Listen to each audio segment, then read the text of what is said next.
Hello, नमस्ते, सत श्री अकाल, आदाब। मैं हार्दिक अरोड़ा आपका स्वागत करता हूँ इस चैनल पे जिसका नाम है मनी फंडा। सो गाइस, कैसे आप सब? आई होप आप सब बहुत ही ज़्यादा बढ़िया होंगे।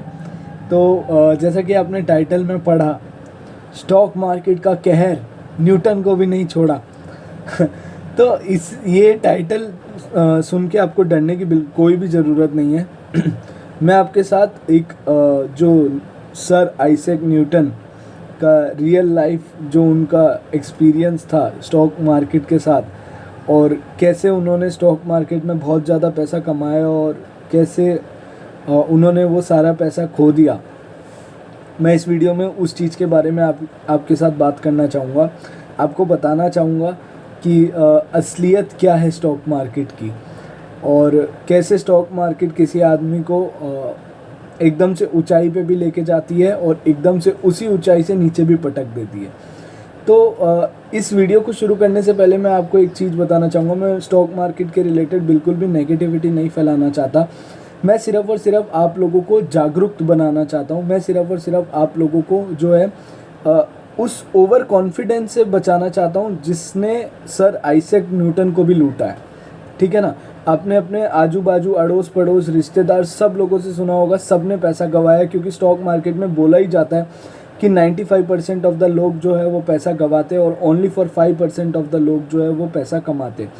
तो उन 95% लोगों में सर आइजैक न्यूटन भी थे। ठीक है ना? तो आप और मैं तो कुछ भी नहीं है। ठीक है? तो मैं सिर्फ और सिर्फ आप लोगों को अलर्ट करना चाहता हूँ, आप लोगों को जागरूक करना चाहता हूँ। मैं नेगेटिविटी बिल्कुल भी नहीं फैलाना चाहता स्टॉक मार्केट के रिलेटेड। ठीक है? मैं आप लोगों के सामने एकदम ट्रुथ बोल रहा हूँ और आप लोगों के सामने ट्रुथ ही रख रहा हूँ। ठीक है? तो आइए इस वीडियो को शुरू करते हैं।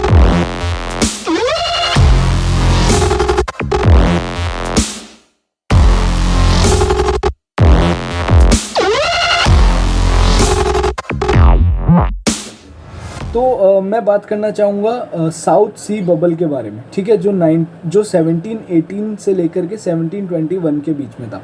अब मैं आपकी स्क्रीन पे धीरे धीरे करके चार्ट्स वगैरह आएंगे, फ़ोटोज़ वगैरह आएंगे, आप उन सबको पढ़ते जाइएगा। मैं आप लोगों को जो है वो शॉर्ट में जो है बताता जाता हूँ जो मेरी अंडरस्टैंडिंग है इस साउथ सी बबल को लेके।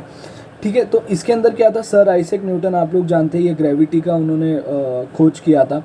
तो ग्रेविटी का खोज करने के बाद लोग उनको बहुत मानने लगे, और हम लोग कुछ भी एक्स्ट्रा ऑर्डिनरी करते तो बट ऑब्वियस सी बात है कि हम लोग पैसा भी एक्स्ट्रा ऑर्डिनरी कमाते।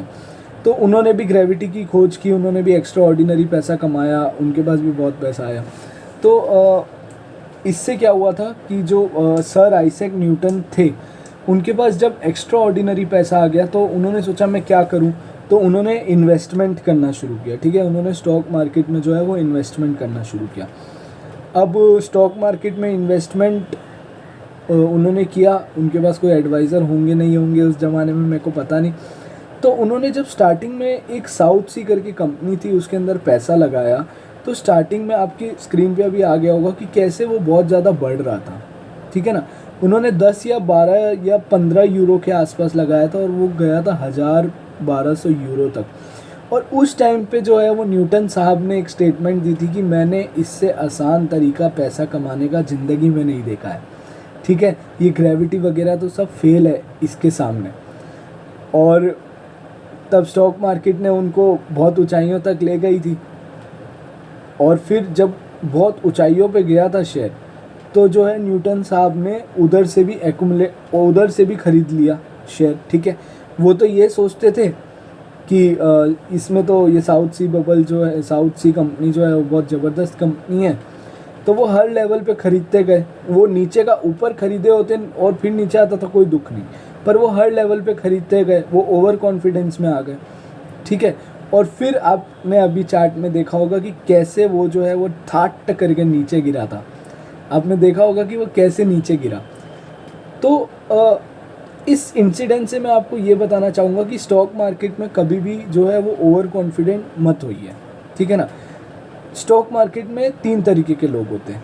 ठीक है? एक होते हैं समझदार, एक होते हैं मेरे जैसे ठीक, और एक होते हैं जो भी मेरे जैसे ही होते हैं, जो बेवकूफ़ होते हैं। ठीक है?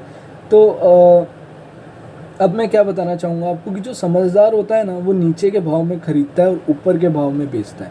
जो ठीक ठीक होता है ना वो बीच के भाव में नहीं खरीदता है, वो भी खरीद लेता है, जब वो समझदार आदमी बेचता है वो खरीद लेता है, ठीक है, उस भाव में। और फिर जब ये ठीक ठीक आदमी बेचता है और उस प्राइस पे जो खरीदता है वो बेवकूफ़ होता है। आई होप आपको मेरी बात समझ में आई होगी।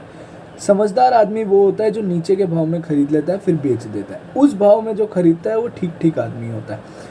और जब वो ठीक ठीक आदमी बेचता है और वो बेचे हुए शेयर को जो खरीदता है वो बेवकूफ़ आदमी होता है, ऐसा मेरा मानना है और ऐसा स्टॉक मार्केट का भी कहना है, ठीक है। तो अब न्यूटन साहब ने हर लेवल पे ख़रीदा और धड़ाम से वो नीचे गिरे, तो उनको रियलाइज़ हुआ कि ग्रेविटी अच्छी थी, तो तब उन्होंने एक और स्टेटमेंट दी, आपकी स्क्रीन पे भी आ गई होगी। उन्होंने तब बोला कि I can calculate the motion of heavily bodies but I can not calculate the craziness of people या मैडनेस ऑफ पीपल। तो आप देख सकते हैं कि स्टॉक मार्केट क्या चीज़ है।